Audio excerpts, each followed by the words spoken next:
নতুন জাতিসংঘ বানাচ্ছেন মার্কিন প্রেসিডেন্ট ডোনাল্ড ট্রাম্প।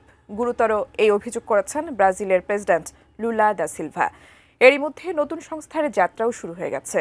নাম দেওয়া হয়েছে বোর্ড অব পিস। জানিয়ে বিশ্ব মিডিয়ায় তোলপাড় শুরু হয়েছে। তবে ঠিক কী কারণে হঠাৎ জাতিসংঘের আদলে নতুন এই সংস্থা করলেন ট্রাম্প, বিস্তারিত জানাচ্ছেন এসআই রাজ। ভেনেজুয়েলা ইস্যু থেকে গ্রিনল্যান্ড দখলের পরিকল্পনা, বিশ্বজুড়ে একের পর এক আগ্রাসী কর্মকাণ্ডে মার্কিন প্রেসিডেন্ট ডোনাল্ড ট্রাম্পের শাসন ব্যবস্থা নিয়ে ব্যাপক সমালোচনা হচ্ছে। আন্তর্জাতিক আইনকে বুড়ো আঙুল দেখাচ্ছে যুক্তরাষ্ট্র। সম্প্রতি এমন মন্তব্য করেন জাতিসংঘের মহাসচিব অ্যান্তনিও গুতেরেস।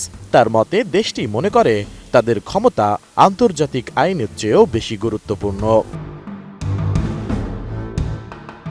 19 জানুয়ারি বিবিসিকে দেওয়া এক সাক্ষাৎকারে গুতেরেস বলেন, ওয়াশিংটনের মধ্যে একটি স্পষ্ট বিশ্বাস কাজ করছে, যা হলো বহুপক্ষীয় সমাধান অপ্রাসঙ্গিক।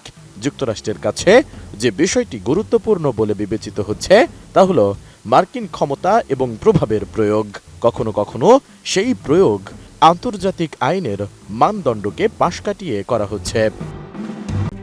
RICL TMX, যুগের পর যুগ স্থাপনা থাকে মজবুত। তবে এবার সামনে এলো আরও ভয়ঙ্কর তথ্য। ব্রাজিলের president Luiz Inacio Lula da Silva বলেছেন, মার্কিন প্রেসিডেন্ট ডোনাল্ড ট্রাম্প একটি নতুন জাতিসংঘ বানাতে চাইছেন। ট্রাম্পের প্রস্তাবিত সংস্থার নাম বোর্ড অব পিস। 23 জানুয়ারি এক প্রতিবেদনে এই তথ্য জানিয়েছে কাতার ভিত্তিক সংবাদ মাধ্যম আল জাজিরা।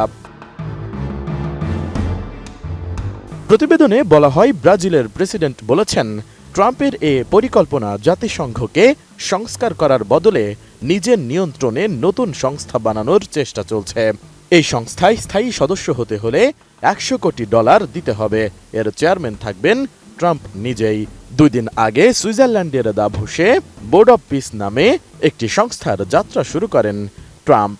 সেখানে বিশ্বের বিভিন্ন দেশের সরকার প্রধানদের সদস্য হওয়ার জন্য আমন্ত্রণপত্র পাঠিয়েছেন তিনি, কিন্তু লুলা সহ অনেক দেশের নেতা এই সংস্থায় যোগ দেননি।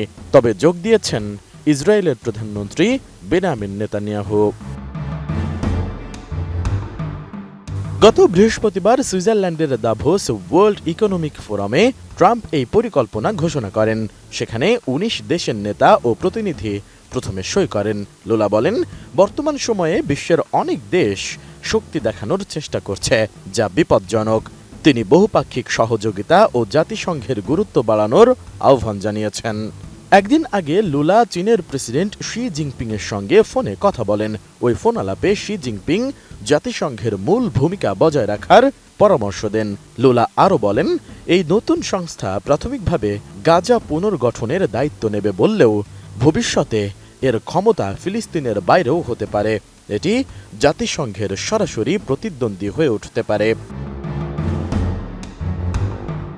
মূলত দ্বিতীয় মেয়াদে ট্রাম্প প্রেসিডেন্ট হিসেবে দায়িত্ব নেওয়ার পরই জাতিসংঘের বিভিন্ন সংস্থা থেকে বের হয়ে যায় যুক্তরাষ্ট্র। গত 22 জানুয়ারি আনুষ্ঠানিকভাবে বিশ্ব স্বাস্থ্য সংস্থা থেকেও বেরিয়ে গেছে দেশটি। এছাড়া বিশ্বব্যাপী আমেরিকা ফার্স্ট নীতিও প্রয়োগের চেষ্টা করছেন ট্রাম্প।